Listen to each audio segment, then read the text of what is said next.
Yo. Welcome to another wNS9 Plus. I'm your host, Anthony DiNardo. With me, we got Jim, we got Tyler, special guest, Mr. ZiPS himself, Dan Szymborski. What's up, Dan? Hey, guys. How's it going today? Not much going on here. It's cold. There was a little bit of snow, but it's, spring training opens in about a month and a half. Yeah, 2 months. Crap. We're getting there. Yeah, it's weird because it feels like the baseball season ended like 2 weeks ago.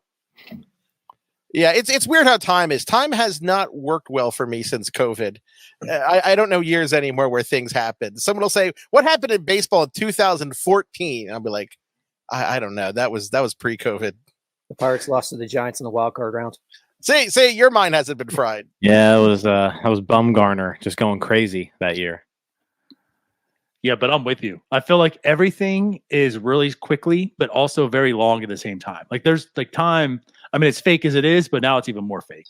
I mean, the Nationals won the World Series 4 years ago. It feels like it was like a decade. Juan Soto's on like his third team since then. There you have it. Yeah. Yeah, that's crazy. And we're talking decades. I mean, the Pirates' last winning season was like almost a decade ago now, too. So there's that. I mean, not really. 20. Oh, wait, no, they won again. My bad. Last playoff year. Yeah, but that year doesn't really feel like a winning season. It didn't. That was one of them paper ones. But the good news is we have Dan on today to talk the 2024 Pirates projections to show us exactly how they will be a playoff team once again. Because, Dan, you've seen all the moves they made this offseason, right? They've made some. Let's just say I'm a little confused by what the general game plan of their use of money is. Years ago when Nolan Ryan was with the Angels and the Angels didn't sign him, I think he was like 14-12 that year, and Buzzy Bavasi said that they could just sign 2 7-6 pitchers to replace him.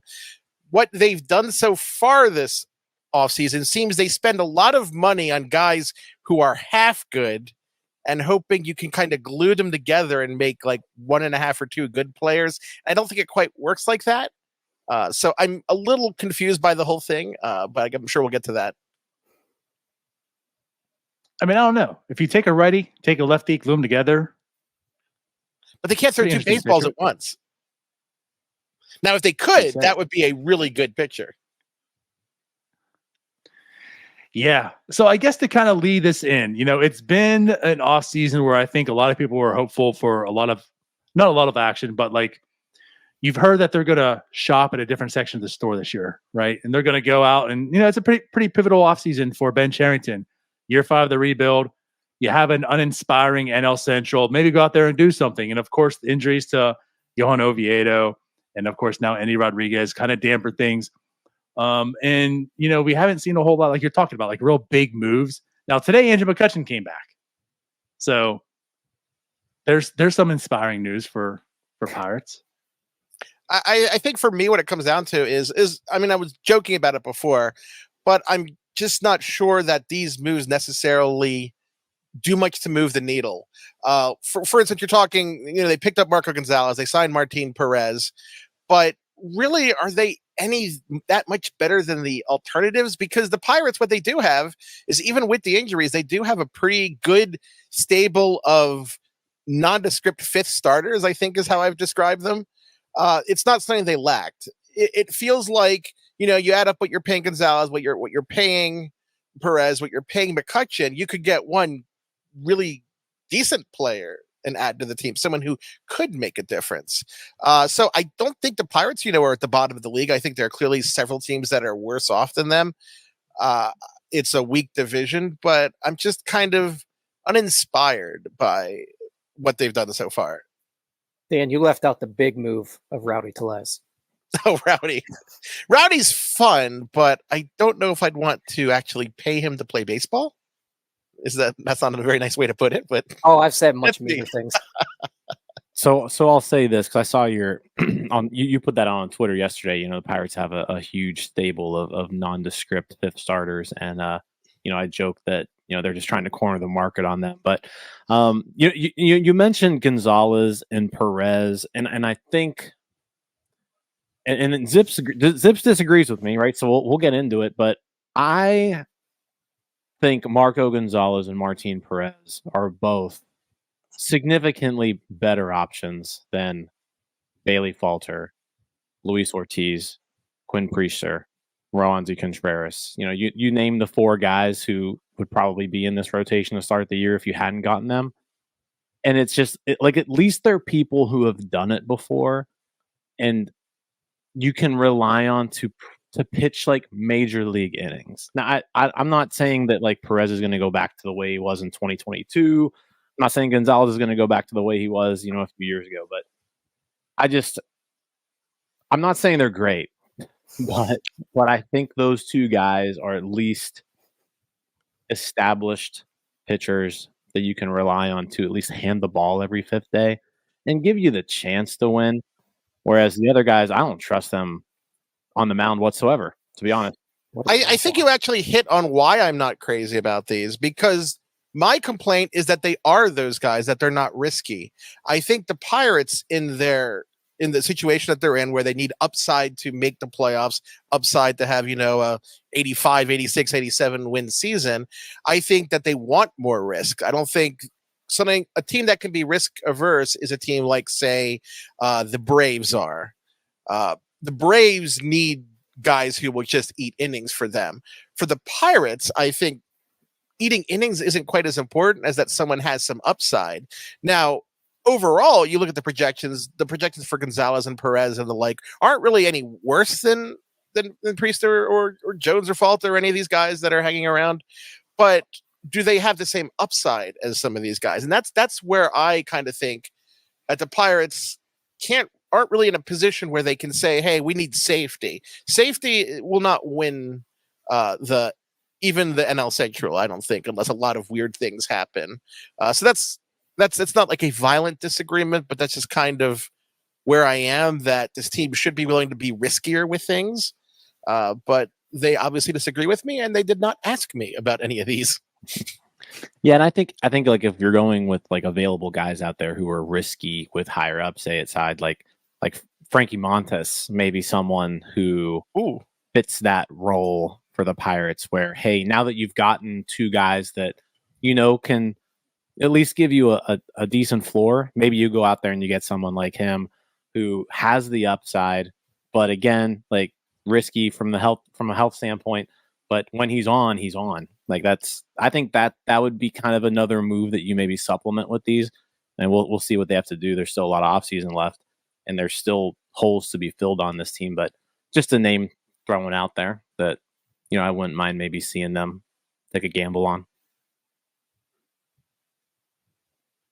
Yeah, and I guess the way I look at it too, and not to like totally compare, but like when you saw what the Cardinals did, I liked the Lance Lynn and Kyle Gibson moves because that's basically 350 plus innings from those two. Like, you have it.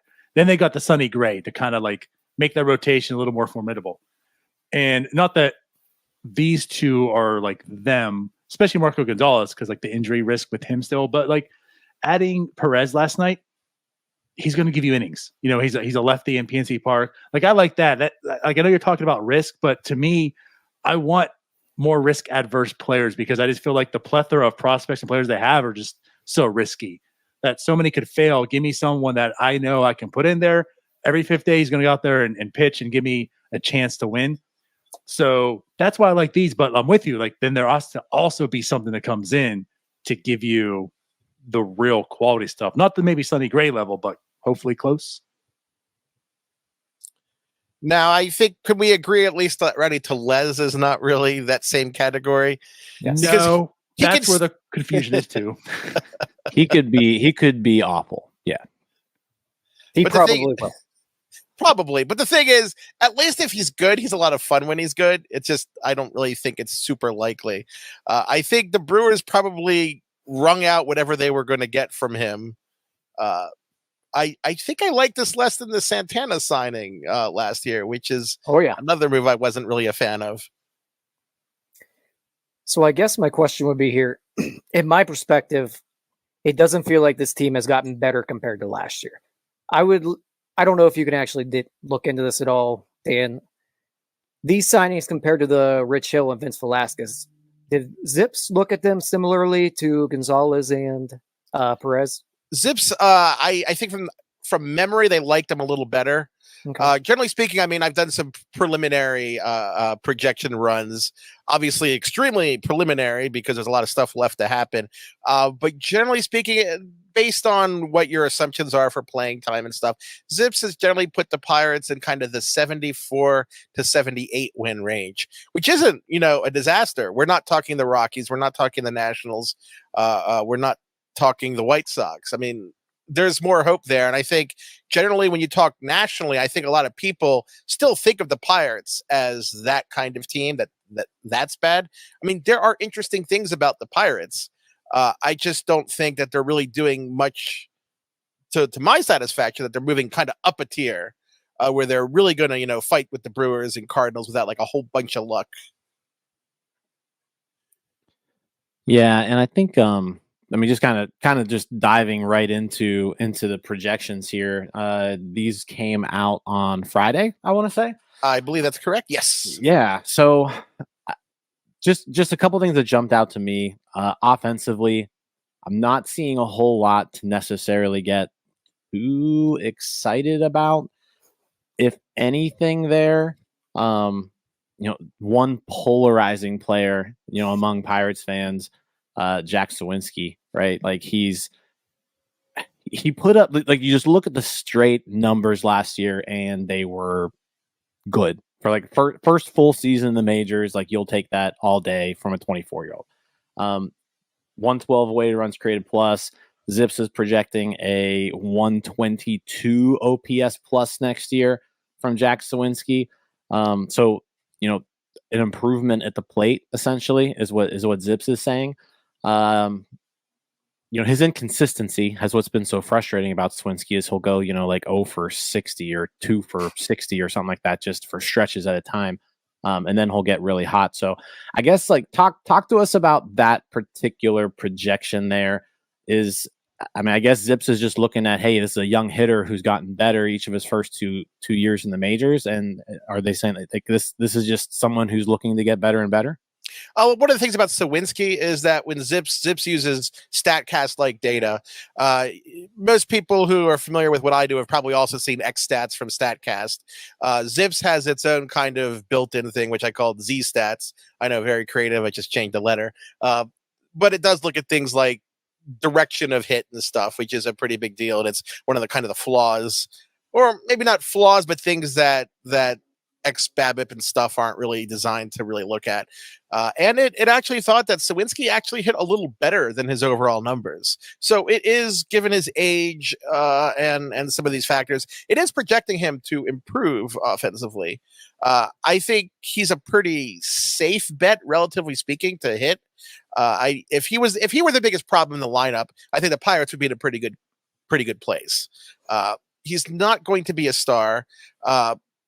ZiPS actually, looks at minor league defense and such, and based on his experience, isn't really projecting him to be a very good center fielder, depending on how much he plays, even though he was about average in StatCast. He was pretty far below in Sports Info Solutions, DRS, and the like.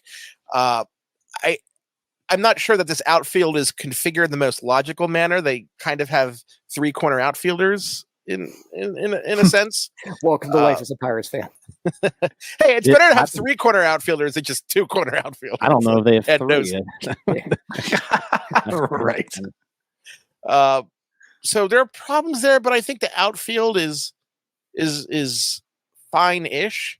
Like if you looked at the ZiPS projections for the position on Fangraphs on Friday, both left field and center field projected to be slightly above average, and right field, which they've already made an addition, Obviously, it's going to see how how much time he gets out there because of injury if he's supposed to the DH. But they have improved with McCutchen, bringing him back because they were short that bat. It's just that there's not a lot that's super exciting on the offense once you get a few players deep. Just to clarify, these are all your projections, right? Yeah, these are the ZiPS. Oh yeah, I make these. I put I put little pieces of paper and a big hat. And you just happen to like Jack Sawinski to make us mad. We know. Well, I drew the right number. It's all the blame the top hat if you're mad at a projection. That's what I always say. So if you don't like him, blame Dan. No. Or Carson Sestouli. I always blame him for projections, even though he doesn't work for Fangraphs anymore. Yeah, no, I definitely I want to touch on Jack too, because that's the biggest thing. Well, hitter side, the biggest thing that stood out for me, just because not only what Jim talked about, but you look at the 20 and 80th percentiles in this, and of course, like his 80th, he's a 144 OPS plus, just a monster. But what got me was looking at his 20th percentile, like a 101 OPS plus, and still about league average. And you look at other players like Brian Reynolds, his 20th percentile is a 100. Oneil Cruz 87. So seeing that they're pretty bullish on Jack Sawinski, it really stood out for me because of his struggles, his weird splits. He's just been a strange player for the past 2 years. So it's kind of nice to see. Yeah, I mean, because ZiPS wasn't overly generous elsewhere, let's just say. I understand. So you should so take the W is what they say. Right. Yeah. But I mean, I brought up Oneil Cruz in that. Let's talk about him because last year we had you on and you more or less stated Oneil Cruz projected Hall of Famer. Wait. I told you not to say Hall of Famer, but words of Dan Szymborski. Lies. I've been come out here to hear these lies. This is why you're here, Dan, so we can put words in your mouth. So, but no, anyways, now, of course, he was pretty much lost for the entire year last year. You look at him this year, his 80th percentile, 128, his 20th, 87. ZiPS projects him to be, a little bit above average as a hitter. Do you think last year did a lot to that? Yeah, obviously missing time, that much time due to injury is always going to take a little hit to the projection because it creates a lot of uncertainty. Even though it's not, a pitcher having shoulder surgery. If he were a pitcher with a twin rotator cuff, it would look a lot worse. But I mean, he was young. It isn't crippling to lose that season. I think a lot of the questions you have about him still remain. We're still not really sure if shortstop's going to be his position long term. One thing that did look positive, which I'm sure you guys noticed, was that in his brief appearance in the majors before injury, he did show signs of improved plate discipline. And I know he specifically talked about that issue, about how the projections changed if his contact rate improved. I think we talked about that, but it's been something I've talked about with Cruz before. So hopefully that extra little glimmer of light in that department will continue this year. I'm still hopeful. He's still a young player. He's 25. That's still relatively young. He has time in the majors already. And hopefully the Pirates will keep him at shortstop until he conclusively proves that that's not his future home. Yeah, I'm with you there. I think that would be my move. Until he proves that he's not a shortstop, play him there. Only 9 games last year, but like you mentioned, the strikeout rate and the walk rate way up, strikeout rate way down. Improved behaviors at the plate, but again, such a small sample size. And I think that's what's probably most concerning about Cruz right now is just, again, he's 25, he's still young, but he's 25 and he's only played 98 games in the majors. So we really don't know just how good he is. And I think this Pirates team, in order to get to where they want to be, they need Oneil Cruz to be a superstar. Yeah, it definitely comes down to that because you look at upside on this team. You say, look at every player of the team and say, who has a legitimate chance of being a superstar this year? You're not going to have a lot. Cruz is one of those players. Brian Hayes having one of his up seasons with the bat is another one of those players. But I think that most scenarios in which the Pirates do win, 85, 86, 87 games will probably involve Cruz having a monster year. Yeah, I think he's probably the biggest factor. If the Pirates want to compete like the way they want to, I think Oneil Cruz is by far the biggest factor. Sticking with some hitters here, some guys who maybe disappoint a little bit. Liover Peguero, who's a lot of people are maybe even relying on him to be the starting second baseman this year. Those people are dumb. Yeah, I mean, right now he's probably got the leg up on the job, but top prospect, moving to second from shortstop. You've got him. You have him. ZiPS has him. Oh, he has him. 237. Yeah, Dan doesn't like Peguero. No, 237, 282, 358 slugging. I think that's like the biggest thing there. I guess talk to us about like what does ZiPS not necessarily feel very comfortable about with Liover Peguero? Well, when you look at his record, he played well in the minors, especially for a player his age, but it wasn't an overwhelmingly great offensive season in Double-A. He pretty much skipped Triple-A, and I'm slowly opening up what the actual translation for him was. But one thing that people have to remember is that offense was up significantly, generally speaking, in the minors the last few years compared to the majors. So there's a bigger hit when you're translating players. I actually have him. I'm just slowly scrolling down as ZiPS saw him in the minors for Altoona as a 225, 276, 366 hitter. That was his translation in Double-A. So ZiPS is saying, okay, this guy is young and he has upside, but he's basically skipping a level. He wasn't great in the majors last year. And it's just saying there's a lot of risk. I mean, his strikeout to walk ratio in the majors did not show he was making a lot of productive at bats in that sense. He wasn't really battling. That kind of thing suggests, some kind of that he was overmatched to a degree in the majors. And for a player like that, there is you don't necessarily want your median projection be that they have a huge breakout. Right. You mentioned something there too that just caught my attention, and it's something that I just noticed last year, just kind of running through numbers, and we saw it with Pirates, in their call ups too. A big difference between like triple. I feel like I've never seen this big of a disparity between AAA and the major leagues before. Yeah, AAA is just crazy right now. In the difference between the majors and like the Pacific Coast League right now is such that if you have a team that in the majors plays in a pitcher's park, the pitcher's performance in AAA is kind of the translation to the majors. Like San Francisco, how someone pitches at AAA there, that's pretty much what their major league translation is. It's just that the amount of offense there is ridiculous. And that's even, 40 years ago, the Pacific Coast League was a huge offensive league. It kind of died down for a long time after the American Association was split up and a whole bunch of teams were split between the International League and the Pacific Coast League. But in the last 3 years, I think, offense has just been massive there. You've seen ERAs like in 5 over 5, lots.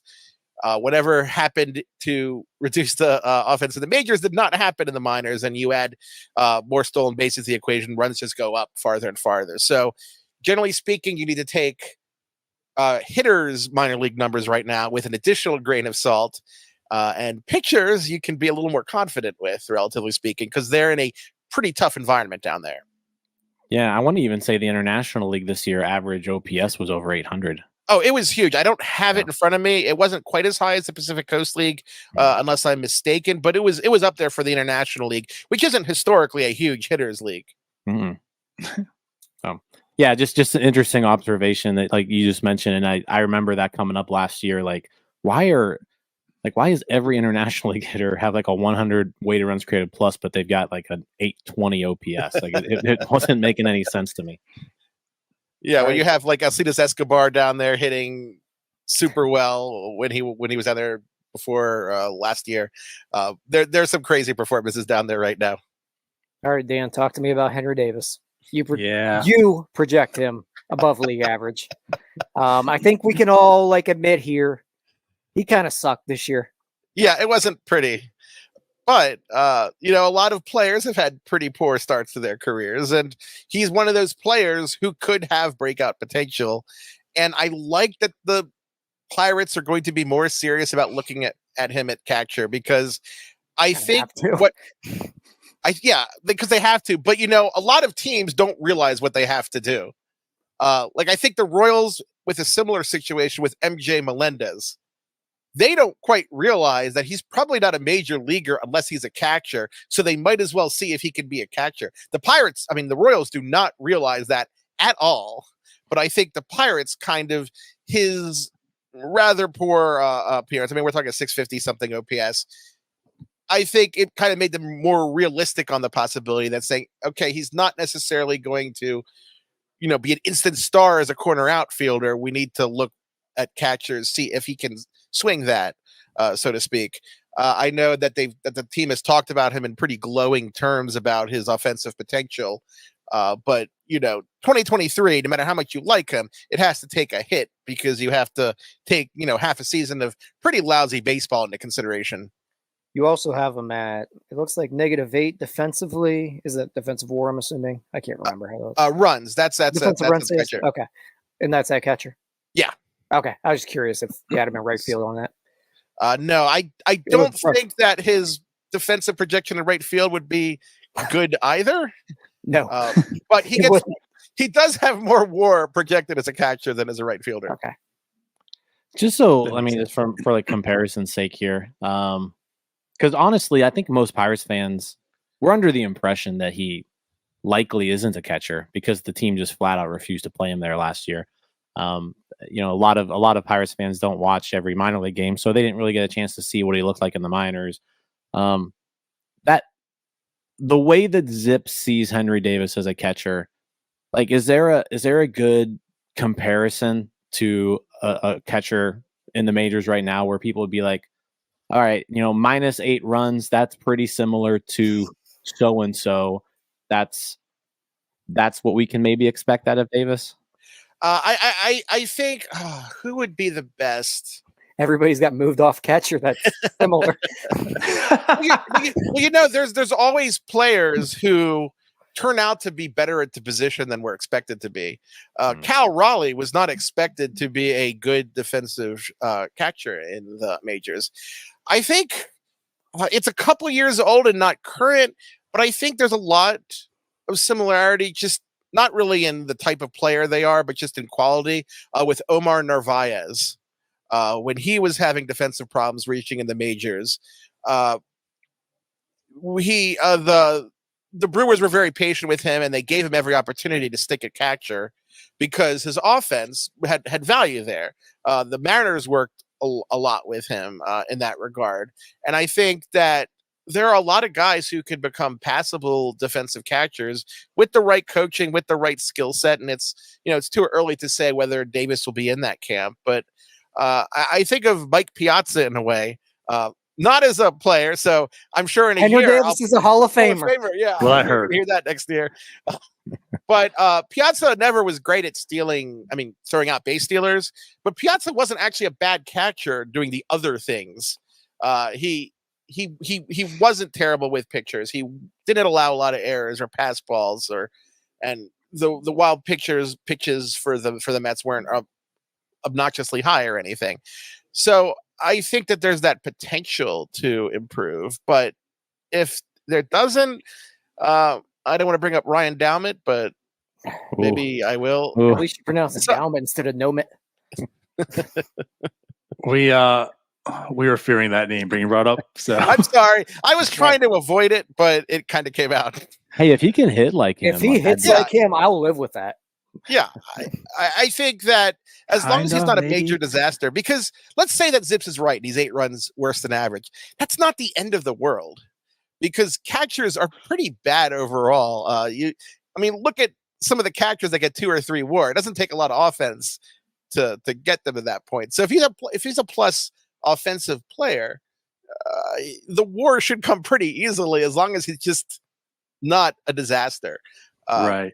Think Tom Murphy, he's not that bad defensively, but Davis, even in a downside scenario, could at least be the offensive tandem partner of a better defensive catcher. Well, I'll say this. So I just looked at last year's numbers, right? Catcher, which doesn't go well because like you're in like the 94th ranked catcher in baseball, right? But like Wilson Contreras was -8 defensive run save last year. Yeah, well, he also lost his job briefly, which probably so. Yeah, Contreras -8, Martin Maldonado -10, Salvador Perez -11. So I guess Hey, Maldonado didn't even have to hit to keep his job. Right. But granted, Wilson Contreras 2.4 WAR, he did hit well. So like you're hoping it's kind of like I guess we're leading to like if his defense is as bad as Contreras, right? But he can hit, you can live with that. Yeah, but if he can hit, then he wouldn't be a star at that level, but he wouldn't hurt the team and he'd push them towards a playoff spot simply by not being Austin Hedges. True. Elias Diaz, by the way, who Pirates fans are aware of, -16. That guy's so weird defensively. He's either really good or really bad. Yeah. Also, just as a player, he's been like really good and really bad. Yeah. My favorite thing about Diaz is I don't think the Rockies know that he's not great. Well, he leads their team in home runs, and didn't he lead their team in home runs last year? He's an all-star. Yeah, he was an all-star. He's a star hitter. He had a 99 in MLB The Show, a special all-star card. We're aware. Use the crap out of it. The rest of the offense here, nothing else. Like I said, nothing else is really jumping out at me.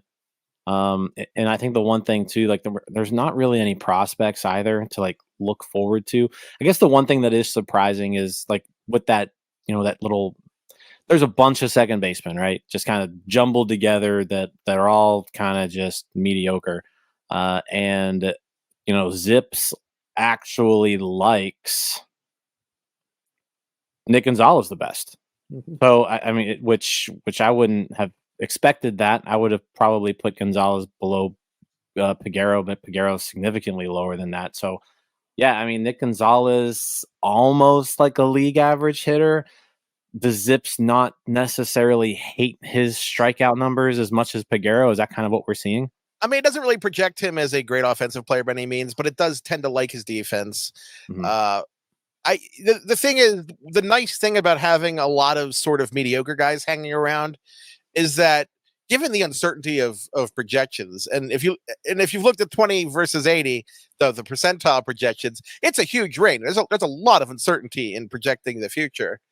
Which I've always tried to, bring up front to people, that you have a lot of these guys who are sort of okay. Some of them will actually probably turn out to be pretty good. Like they're not all going to hit their 50th percentile projection. That's always something I try to tell people every year. Like great pitchers are the pitchers who exceed their projections. No one comes up in the minors with a mean projection that they're going to be a Hall of Fame ace pitcher for 20 years. We don't necessarily know who it will be, but you look at who they have, Gonzalez and Peguero, and really there are a few in the minors like that. Someone will probably work out. It's just, will the Pirates be the one to find out who? You had to add that last part. Good question. Yeah. Well, if they're smart, they won't, because they're going to trade a lot of them for a frontline starting pitcher, Dan. Well, Dylan Cease would be a lot of fun. He would be. And the White Sox don't necessarily know the value of players, which is also a plus. Neither do the Pirates. So this will be really interesting. Very good trading away players either. I would take the Pirates front office over the White Sox front office easily. Pirates Not the Rockies, though, right? Not the at all. Rockies. I think they're trying, but ownership is kind of a real problem. And not that you guys would know anything about problematic ownership standing in the way of a team being good or anything like that. Right. Hey, they just got Rowdy Tellez. Come on, man. Talk to us about Edward Olivares, because they just acquired him. You had him in your Royals projections. Looking at kind of that right field spot, Olivares actually projects as the best of the bunch now that he's a Pirate. Seems like a lot of power. I guess tell us a little bit about Olivares. Pirates fans aren't really too aware of him at all. He's one of those players that's fairly well rounded, but not really going to be great in any sense. But you look at the projections, and it does have him as probably a pretty solid upgrade over what was going in there before. Because before, I don't know how realistic it would be that our depth chart would have carried over if the Pirates had done nothing, because there's a whole bunch of the season. But I think having Palacios as the right fielder would not have been a good thing. And Olivares, he was okay in the majors this year in his brief call-up in 2022. I think that long-term, he's more of a fourth outfielder type, but he could be a little better than that. He did hit extremely well in AAA the last couple of years. Of course, we've talked about it. A lot of players are hitting extremely well in AAA. Yeah, just like everybody, yeah. But I'll take the guy hitting it extremely well over in AAA versus the player who isn't at all. So it's something. You did compare Palacios to a 5.5 win player in Shane Victorino. So, well, Victorino turned out better than expected, and that's what I go into. As a Rule 5 pick, he was not really that good at that point, but he worked out. And you have enough of those guys, and some of them will work out. That's kind of how you see teams like the Orioles build a bullpen. The Orioles basically put together a bullpen by getting a bunch of guys who had interesting stuff and significant problems with their command or whatever, and just seeing who worked out. And it doesn't seem very scientific to do it that way, but that's still how you find out things in the end. You give players opportunities, you see who develops, you see who doesn't, and no team, even the Rays or the Dodgers, has a perfect record of knowing who that person's going to be. The Dodgers have a great record of pulling those players, but, they didn't see it in Yordan Alvarez. So, yeah, I know it's frustrating, from a projection guy to say, well, you just have to wait and see. But a lot of the times, that's just what it is. Yeah, I kind of joked there about Palacios, but the projections do seem to like him probably a little more than we do. I guess I know it's all projections, Dan. I know, but it kind of makes me question what the need for Olivares was. Man, you guys must not like him at all. You like him less than the projections. Palacios, yeah. He's fun. I don't like him as much as the projections. No. He's fun, though. Like, he is. Like, yeah, he's a fun guy. He's much more fun than Rowdy Tellez, that's for sure.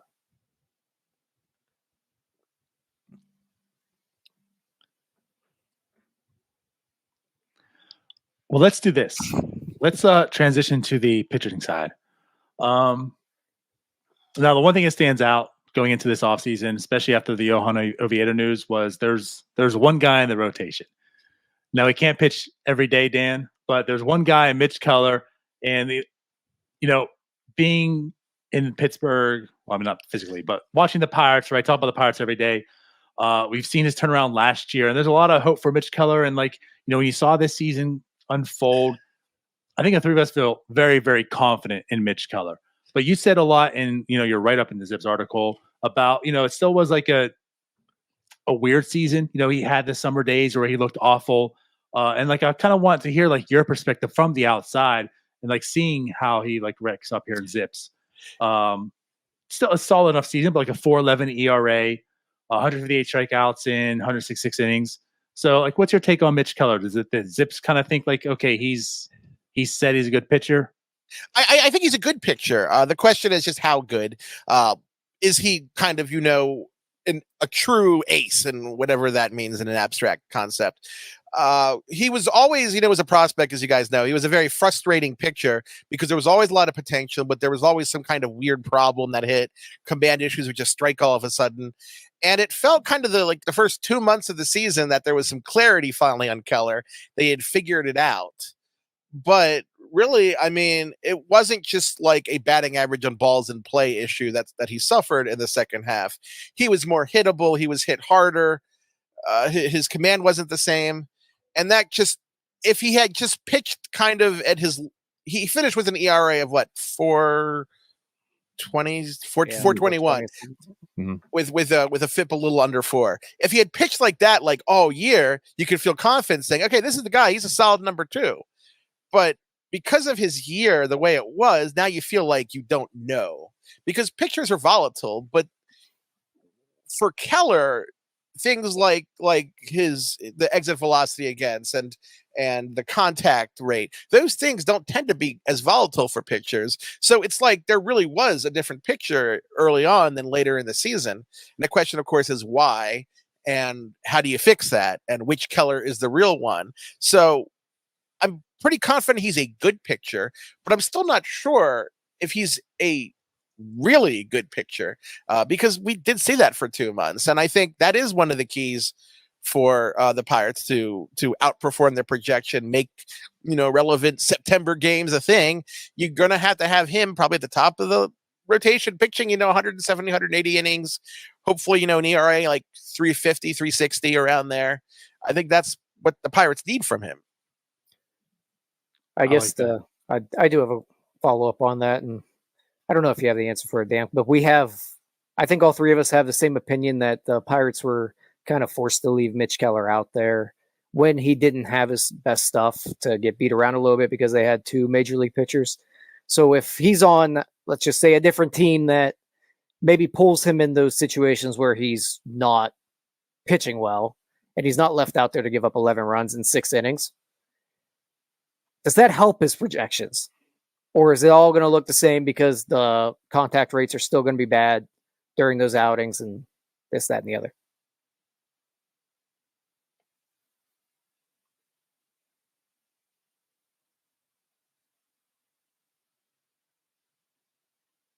Dan? Oh, I muted myself. I do it all the time. It's not something I can really answer offhand. I'd really have to kind of dig into it. I don't want to give, a half-assed answer to a good question off the cuff like that. You said a good question. It's possible. I mean, you'd want to look at his contact rate against by inning, compare the drop off to other pitchers as they go through the second, third time through the order, and see if there was something there. If you could estimate, kind of guess where he would have been taken out, look at him after that point, and you could probably get some kind of hypothesis. Of course, you're always going to be kind of stymied by small sample size, which is, the dread enemy of a lot of research like this. But I mean, it's certainly a possibility because he did throw a lot of innings. And a lot of them he probably wouldn't have on a different team. I don't think the Astros would have thrown him 190 some innings. I mean, we watched Spencer Strider get lit up by the Pirates, and they pulled him after 2-3 innings. So Mitch Keller's never getting pulled in that situation. That's because Spencer Strider had 4 other starters behind him that were ready to go those next 4 days. Mitch was looking back and seeing Johan Oviedo, and that was it. Hey, by the end of the season, the Braves were just kind of slapping things together to see who could pitch. What just staying on the pitching side, what does ZiPS not like about Colin Holderman? Because I think a lot of Pirates fans, they're pretty much sold that Holderman's like the 8th inning guy, and a pretty solid one at that. But ZiPS still, you mentioned in the article, skeptical is the word that you're using. ZiPS just doesn't love him. Why is that? Is it just because of his age and kind of a late breakout? Well, I'm slowly opening as you ask that question. ZiPS, one of the things when you look at things like his strikeout rate, ZiPS sees him as kind of a guy who doesn't get a lot of swinging strikes, and relievers that don't do that don't tend to really persist well. He was below average as a rookie. He was below average last year, and that's for all pitchers, and relievers tend to have a better at that than starters are because they can go all out. So ZiPS sees that and isn't quite convinced that he's going to strike out, 9.5 guys a game, or there's significant downside there. It also thinks that he's kind of been a little bit lucky with the home runs allowed in the majors so far. One of the things about home run rate is it's extremely volatile for pitchers. For anyone who's used XFIP, which is basically just FIP that assumes a league average home run rate, XFIP works, and it shouldn't work simply because it's such a horrible stat in a way. And you see teams like the Dodgers always picking up guys who had freakishly high 1-year home run spikes, and then they go back to normal. I think Andrew Heaney, everyone said, "Oh, Andrew Heaney's terrible. He's going to be terrible with the Dodgers. What are they doing? Look how many home runs he allowed." Generally speaking, ZiPS sees him as a pitcher who should have allowed more home runs than he has in his career. So it does see some kind of regression toward the mean there. That's a little steeper than the rest of the bullpen. And ZiPS generally is not, upset about the bullpen. It sees their bullpen as probably one of the team's strengths. Yeah, I was going to mention that, like, the bullpen in general looks pretty good. Bednar, obviously, they're going to like him.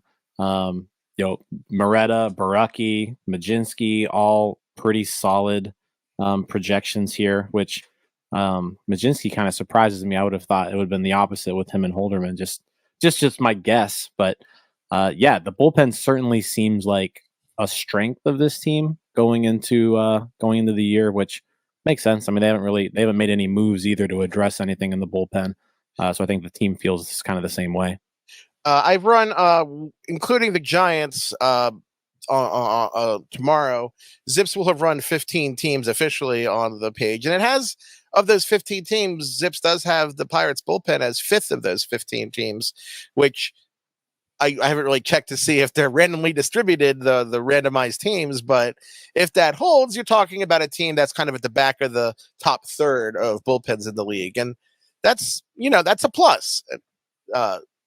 Even though my theory on bullpens is that 29 teams have fans who hate their bullpen and think they're the reason to win the World Series, and there's one team that likes their bullpen. That's fair. I think I actually looked at last year's bullpen, and ZiPS had them projected at 2.8 wins, and this year's at 4. So, I mean, that's a pretty significant improvement compared to last year. Yeah, you had a win and a half from your bullpen. I mean, you're not talking about anyone getting 15 wins from there by any stretch of the imagination, no matter what writers sometimes think when they say, oh, they had 32 blown saves and they just have to convert half of those into saves and they'll win 16 more games, which isn't really a thing. But staying on that same bullpen path here, I want to talk about Roansy Contreras. So, projections here, 26 games, 19 starts. The guy's out of options. I don't think he's a rotation arm at this point. I'm curious on ZiPS projections of Roansy Contreras in the pen as a reliever. Yeah, I'm actually one step ahead of you. I kind of thought we were going there. You felt that. So let's see, Contreras. And I know we like playing around with these things. Okay, scrolling over. Let's see. As a reliever, ZiPS sees him with a 3.35 ERA in 2023. 4.25 as a full-time starter. Wait, that's actually. I would play. Oh, wait, that's wrong. Hold on, no. Excuse me. 4.45 as a full-time starter. Okay, I'll still take that. I probably would too, but that's I gonna be an ugly 4.45. Yeah, but I will also take 3.35. Oh yeah, yeah. ZiPS has always liked him. ZiPS has always seen some upside in his numbers. His velocity isn't quite what it was when he broke in the majors, but there were things to like in his profile. Especially early on, he did get a lot of swinging strikes, which is a plus for a young pitcher, but it just hasn't all come together. And of course, his strikeout rate when he was on the mound this year kind of the wrong way. But all right. That's interesting. Yeah, I was curious there to see what reliever Contreras would look like. Can I ask a question now? Go for I it. don't know. I don't really have a better way to ask this other than what the heck do you like in Bailey Falter? What He I throws like, 90. but the thing is he's sometimes effective throwing 90, and it's an environment in which he can kind of escape with it. But no, seriously, is it minor league numbers where he's able to get the swings and misses that is translating into maybe more optimistic ZiPS numbers? Well, the last year's not so much, but in his time with the Phillies, he actually had a pretty good swinging strike rate. He was actually someone who looked like there was some upside in that strikeout rate. It hasn't really come to fruition, and even now, it's not really 6.5 strikeouts a game bad. So, generally speaking, things like contact rate and swinging strike rate are leading indicators of future strikeout rate, in the way that first strike percentage is a leading indicator of walk rate. So ZiPS does see him having some upside there remaining, not much upside, and I think the ceiling for him is quite low, but there's still the chance that he can develop into kind of that inning eater type. He could be Marco Gonzalez someday. He can be one of those nondescript fifth starters. Yeah, when I use the term nondescript fifth starter, I was thinking of Bailey Falter among that group. I'll tell you, Dan, at some point, I know it's a computer, but I'd like to sit down and have a beer with ZiPS and just explain to them why they're wrong. I like beer, but I want beer. You can't blame Well, me. exactly. Well, you're ZiPS, so. Well, you can't blame me and then give my computer a beer. Well, I'd like to talk to your computer and explain why it's dumb sometimes. Oh, well, I'm turning it off unless I get beer. You can have one as well, but I drink Okay. Busch Light, so have fun. Oh, I'm a beer hipster. I have very I'll nerdy dabble. beer taste. I dabble in the nerdy beers, but I don't think ZiPS, after that Bailey Falter projection, I don't think it deserves much more than maybe even Keystone Light. You have to give it some alcohol at least. It might have when it projected that. I'll say this: like Bailey Falter threw 84 innings in 2022 and had a 3.86 ERA. Yeah, take that. That was on the Phillies. It was. We know the Pirates can't make anyone better. Well, granted, that was also like 1.5 times at max through a lineup. True. Bailey Falter is weird because, like, obviously the Pirates really, really like him. They acquired him after trying to acquire him like 3 times the previous year. Like, there's something about Bailey Falter that the Pirates are just. Could they have thought he was Bailey Obert? Ooh, that maybe it could be that they did draft. They did draft someone in the Rule 5 draft who was ineligible. It was suspended for like 80 days, so you never know. Well, things like that have happened with the Pirates before. Remember Sid Thrift losing Bobby Bonilla temporarily because he didn't quite know how the Rule 5 draft worked? Bobby Bonilla was a Rule 5 pick. Then they got him back. Yeah, it was very nice of the White Sox. I don't think Dave Littlefield knew how the Rule 5 draft worked. Or was it? Yeah, it was Littlefield. They lost like 6 guys in the 2004 Rule 5 draft. Littlefield was the one who didn't know how contracts worked. And wait, did he give Pat Mears, or was that still Cam Bonifay? That was Bonifay. That was Bonifay. I think because Mears was like turn of the century. Yeah, I'm turn of the century too. We had some mean names for the Pirates back then. We used to call Kevin Young KY Jelly Roll, which was kind of mean. There was on Usenet, which is kind of where I got started, the sabermetric community. There was a Pittsburgh Pirates news group, and there was a guy there who hated Aramis Ramirez, and he insisted that Ed Sprague was the better player than Ramirez, and that Ramirez should not be playing over Sprague ever. So anytime he mentioned Ed Sprague, I'd write a mean limerick about Ed Sprague to this guy. That's how I got a job. That stupidity. There you go. Yeah. The fact that you recognize Aramis Ramirez was way better than Ed Sprague. I would think that wouldn't be that hard though, but probably, yeah, you wouldn't think so. The internet. you see, when people get mad on the internet about people not being like analytical today, it's like, you know nothing about what it was like 25 years ago when you actually had to convince people not which war was better, but that on base percentage and slugging percentage were useful. Yeah. I used to go around with this guy in the White Sox news group who was always angry because he thought Dave Winfield shouldn't be in the Hall of Fame because Mookie Wilson was a much better player. And that's kind of what stupidity about baseball was like in the 90s. And it's way better than that now, generally speaking.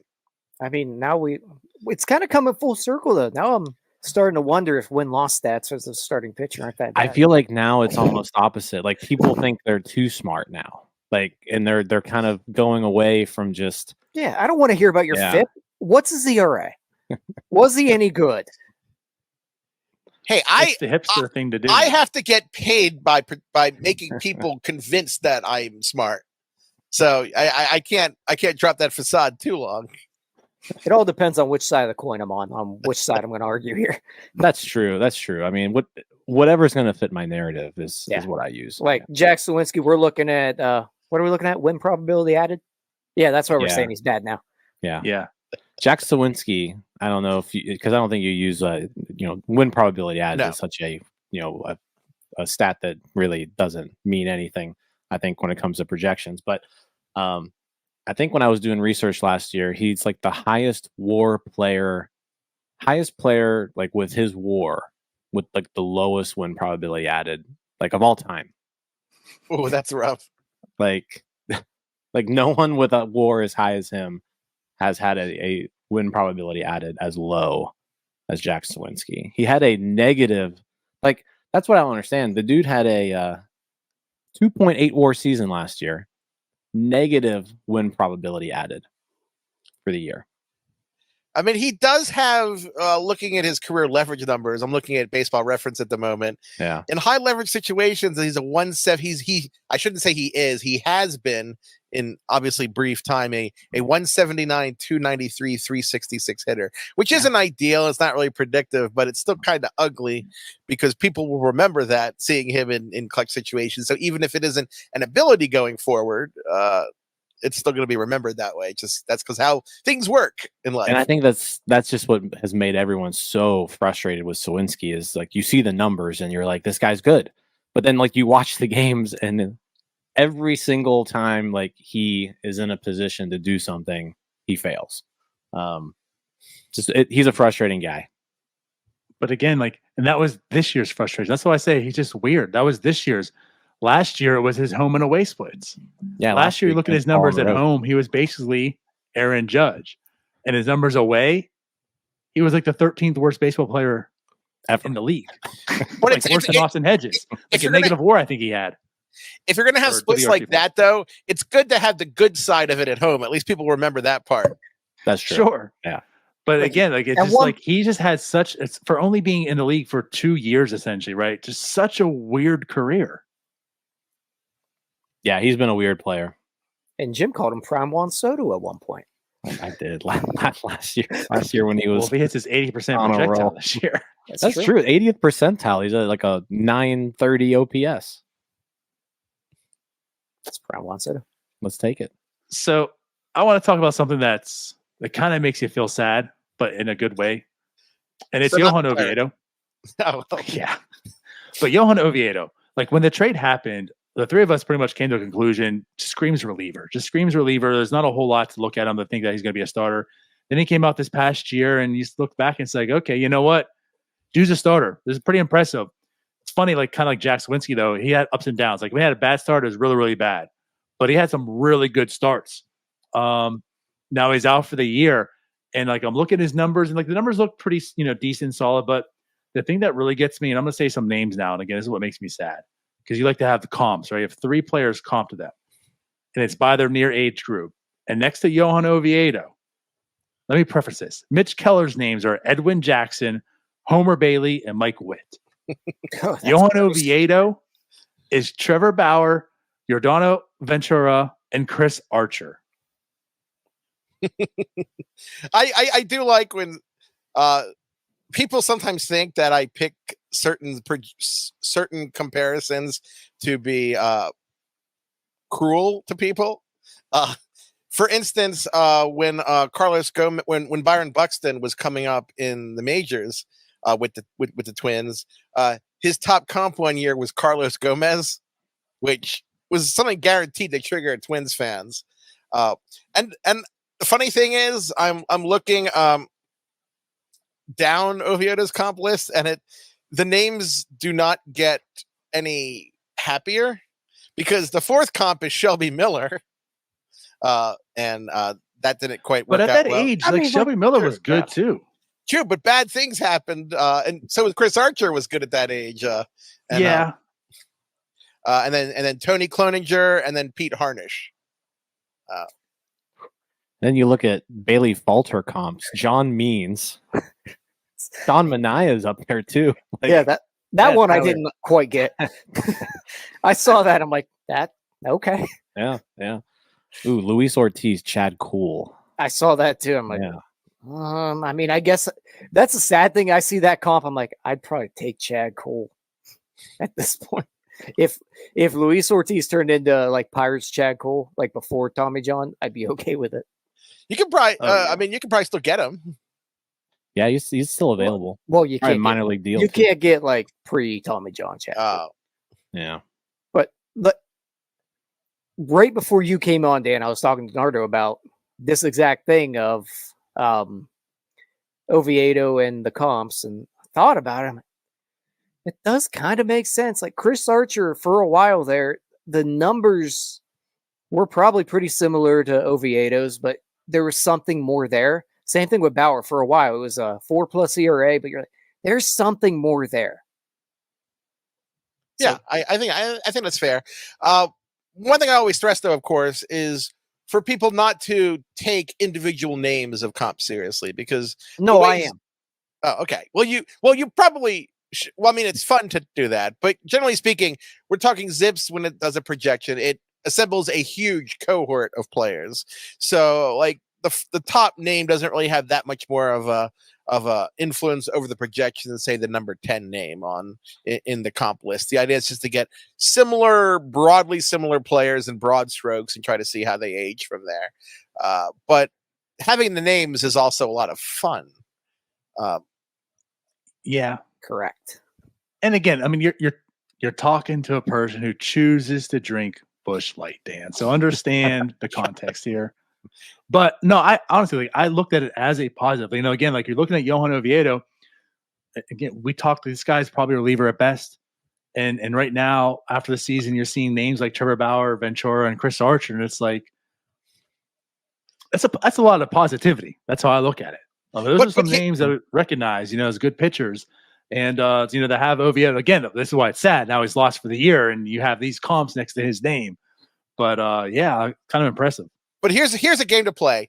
Do not cheat on this game. Mike Witt came up as a sad comp, but guess what? Throughout the 80s, Mike Witt's WAR was for the 1980s. I'm gonna go with 28. Did you say what his 22 was? His total WAR for the decade, for the 80s. Total for the decade, 22.3. 10 years. 18.5. 34.5. He was. Mike but FIP wasn't real then.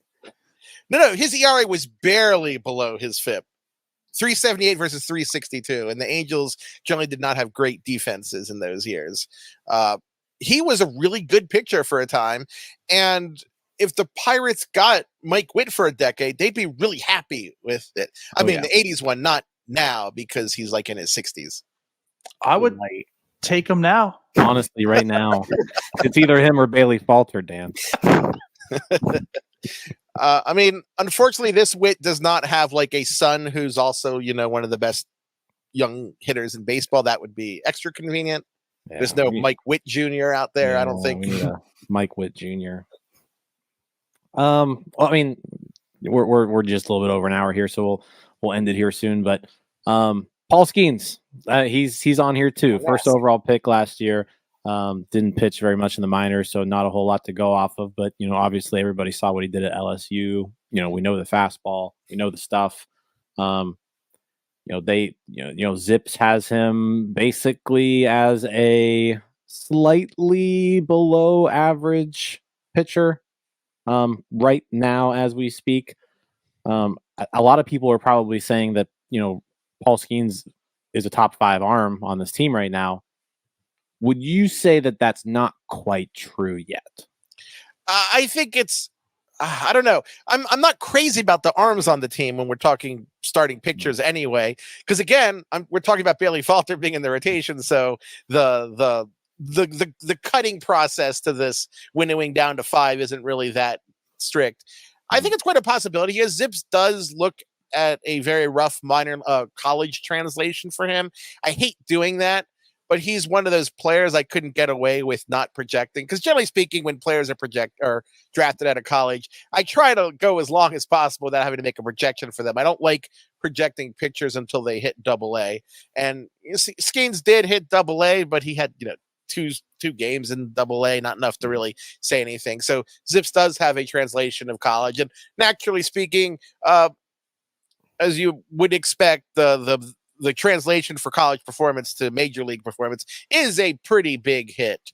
I think that seeing the projection at least has him being a respectable-ish pitcher is a good thing, but I don't think you can read too much into a projection at this point. I think until probably the end of this season, you're not going to have or even halfway through the season, you're not going to have a whole lot for a projection team to really dig its teeth into at this point.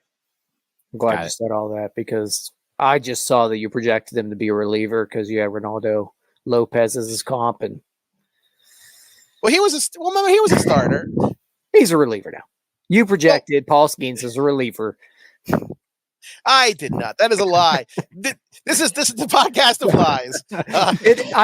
No, honestly though, like a 4.57 ERA, I think is what it had. Yeah, 4.57. Yeah. For as little that we saw of him, I think that's as optimistic as we could probably hope. I mean, you look at some of those other comps, and they weren't bad by any stretch. I mean, Jeremy Bonderman had his upsides. Taijuan Walker has as well. I mean, for you could have any just project them with Garrett Cole, we could have been good. Like that was it. That's all you had to do. But there would have been all sorts of feelings about that, though, because then we'd end up relitigating, Musgrove and Cole and all that, and it makes great podcasting. At least he didn't put Brian Bullington. I'm just glad that he didn't. Yeah, I should handpick all the failed Pirates prospects. You should just put Stetson Alley in there. Yeah, just all the bad Pirates. Yeah. Even Paul Skeens goes back to being a hitter. Like Stetson Alley. Even putting ones that don't make sense, like Szymborski. Why is Moskos in there? He wasn't not even the wrong hand. Yeah.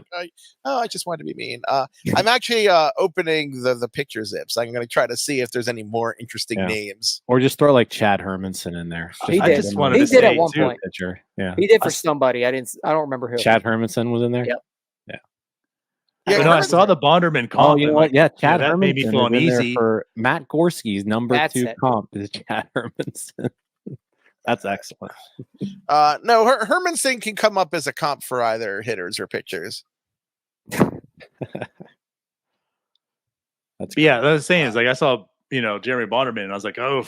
And I just looked up Bonderman's page, and he actually has some decent seasons. I don't recall this. Like, must have 6 seasons that 1 year. Bit, yeah.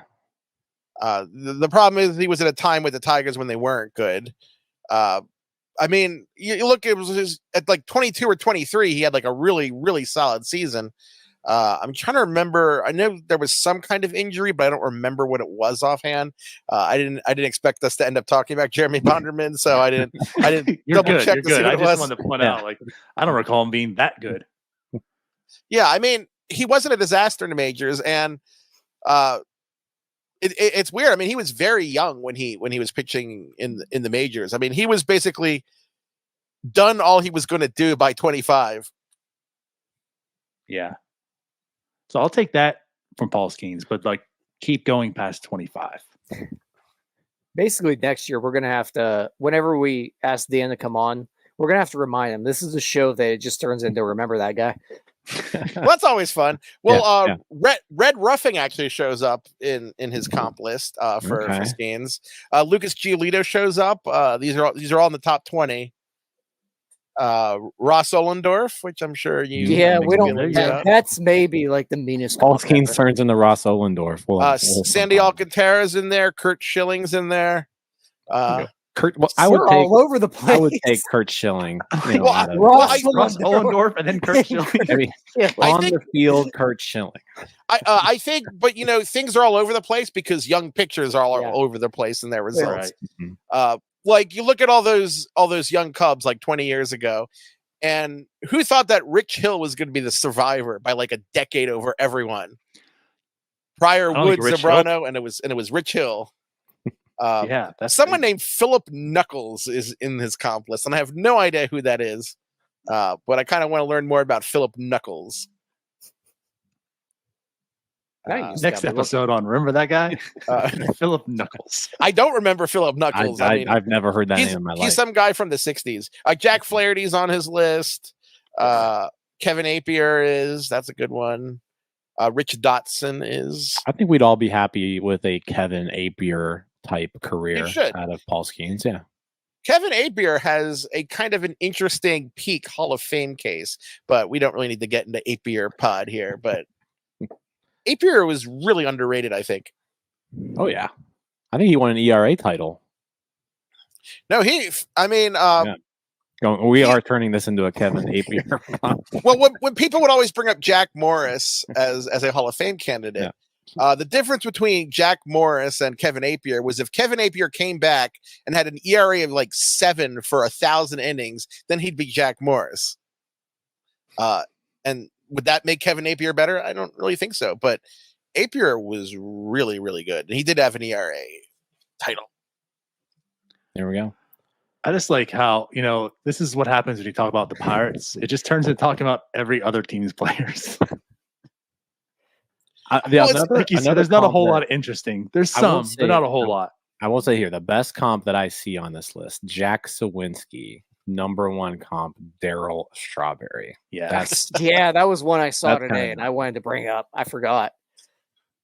Yeah, I mean, who's going to complain about that? I mean, I think Strawberry was probably a better hitter than Sawinski is. Dan, we're Pirates fans. We're going to complain the other direction. That why are you doing that?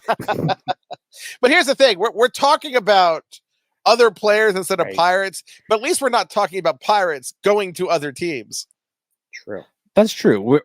I guess that's the one positive about this offseason so far is nobody's the past few years, right? Like we've been losing good players. That has not happened. Like no good player we haven't given any other teams our good players that we know of this offseason that we know of. Yeah. Right. I mean, the options are limited. I mean, but they extended Reynolds. They haven't traded Keller. You know what? These are positives. Have you done your Phillies ZiPS projections yet? I have not. They're not going to be amazing though. Well, I just really want to know where Rodolfo Castro is going to stand because that's going to determine whether we gave away. Yeah. Oh, Falter. Well, if we're talking about other things for a few more minutes, I can kind of open that up. Actually, wait, no, I have a preliminary projection. Hold on. I'm going to guess just based off of Falter's projections that Falter's more valuable than Castro. I'd venture to guess that he's got Castro. Yes, he has Castro about 90 WRC plus in that ballpark. Hold on. Let's see. A little less than a 1-1 player. Okay, Rodolfo Castro's projection for 2024 with Philly is 216, 284, 378 with 15 home runs, negative 0.3 WAR at second base. Woof. Pirates won the trade. We'll make sure to come back to this. I'm actually looking to see if Castro has any Hall of Famers in his comp, so I can be. No, he does not. He has Jim Riggleman as a comp. Does Odor come up at all? Because that's been my comp forever. I don't see it. On this, I only had the top 6 listed, so I can't look.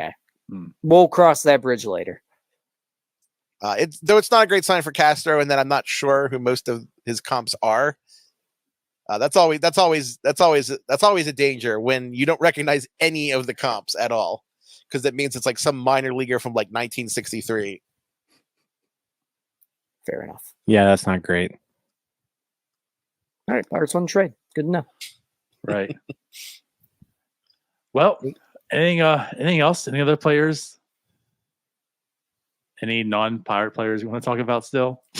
I mean, I just real quickly, I would just like to know how many dynasty baseball leagues for fantasy baseball Dan is in. I don't actually play it a ton because You could win so much money. I say, are you But- allowed? but the thing is, for instance, I like sim leagues, but I can't really play in sim leagues because Out of the Park Baseball uses ZiPS and Diamond Mine uses ZiPS. And there's kind of a conflict of interest there. All of a sudden, I wonder if if Dean Kramer's projections, since he's on my team, should be a little fattened up. You can just go ahead and just change your whole teams. Yeah. So basically, you need to start sending these lists to Jim so that he can be the best Out of the Park GM ever. That's He true. I streams on our I channel. stream Out of the Park every week. But see, So- if ZiPS likes Bailey Falter, or doesn't hate him as much as some of you do, that's true. that means that he's going to get pretty good ratings in Out of the Park Baseball. Because I've already talked with Marcus Heinsohn at Out of the Park, and ZiPS will again when I turn in the full set for him in January, will be again part of the OOTP initial baseline. Yeah. One comp thing I look for every year, it's very childish, is I always look for comps for the misfortunately named Steve Schartz. People always think that's a made up person. I'm like, no, that's the poor guy.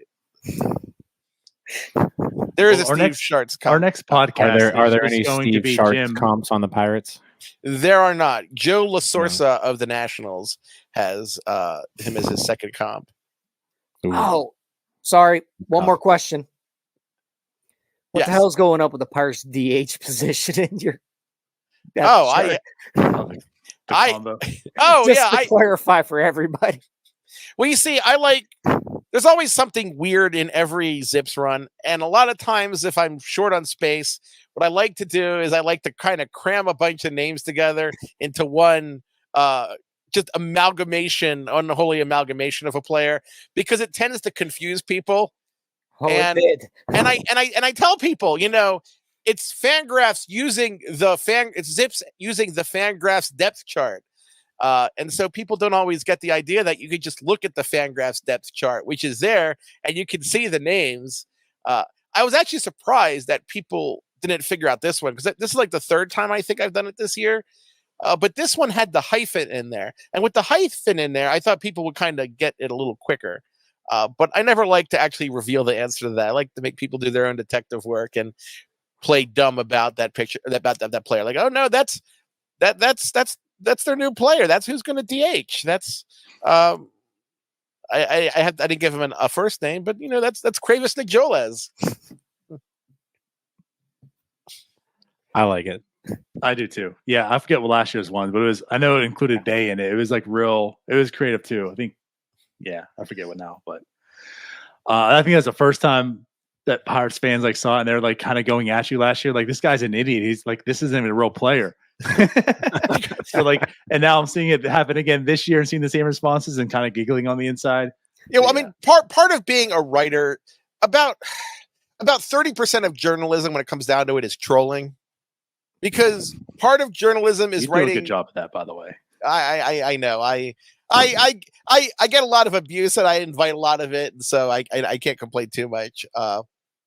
But when someone doesn't get something, my inclination is to repeat doing that thing as long as it's amusing to me, which probably isn't the best personal characteristic. For example, my mom, about 25 years ago, she asked me if I could do something. Like, Danny, can you do this? And I would say, yeah, I can do it. And she'd just sit there and stare at me like, then why didn't you do it? Like, you asked me if I could do it. And for 25 years, anytime she asks me if I can do something, I will only give her the theoretical answer. She actually once asked me to pick up something from her from the grocery store. I think it was hamburger rolls. To run them by her house because she knew it was at the store. She asked me, Danny, could you pick up some hamburger rolls and drop off at my house? I went to the store. I got the hamburger rolls, drove to her house, put them down, picked them up, took them back to the grocery store, returned them for a refund, and then I informed her, and I took pictures of the hamburger rolls in her house. I told her, yes, I can drop off hamburger rolls if I run by your house. And it's kind of like this death march where she's trying to. Will she win before she dies? Will she get me to give in? And she will do things like ask me something in a way that I'm not going to theoretically do it, and I'll still do it anyway. So that's the kind of disturbed individual I am. You're an animal. That actually happened to me. So at the winter meetings, we're at the one restaurant one night, and I walked up, looking around, looked at the waitress, and I was like, "Do you know where the bathroom is?" And she looked at me dead eyes, like, "Yeah," and just sat there. And I hung my head in shame. I was like, "Okay, can you show me where the bathroom is?" She's like, "Of course, you didn't ask." Oh, you were at the winter meetings this year? Yeah. You didn't say hi. I don't think we saw you. We definitely made our rounds, but yeah. There was so little going on at the winter meetings that there was mostly a lot of day drinking rather than actually working. I think because there's the media room, and I had my laptop in the media room, and I probably actually did like 10 minutes of work in 4 days in the actual media room. We mostly hung out in like the very humid restaurant area, that middle area. That's because for people who haven't been at the Gaylord Opryland, there's a lot of water in it. So there's this faint chlorine smell in most of the hotel, kind of like when you're in a cheap hotel and you kind of had that vague chlorine smell and you wonder, could they have a pool, or is that the cleaning supplies, or are they cleaning up a dead body in one of the rooms? The Gaylord Opryland has kind of that humidity smell to it. So we were out there down kind of on the ground floor outside the pizza place a lot, kind of near where there was a gingerbread house kit. We were there pretty much eating and drinking most of the time. Okay. We probably saw you. We were down there a few times. I guess we must have missed you. Yeah, we had the whole Fangraphs crew. I believe all the full timers were there, unless I forgot someone. Yeah, I would have hung out. We set up shop, recorded the show down there actually one time. Yeah, I met several podcasters when I was there. I met Josh Nelson of Sox Machine. I met some other guys. We had fun. It would have been cool to run into you guys. Yeah, next year. Yeah, next year. Where is next year? I don't think they've announced it yet.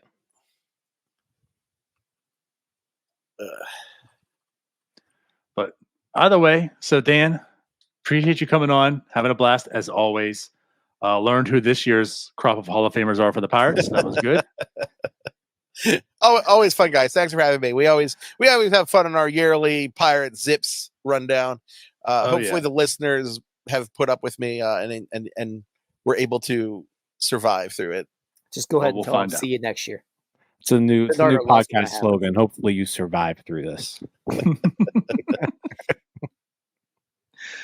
Well, thanks again, Dan, for everyone watching. Thank you. We'll be back again. See you later. Bye-bye.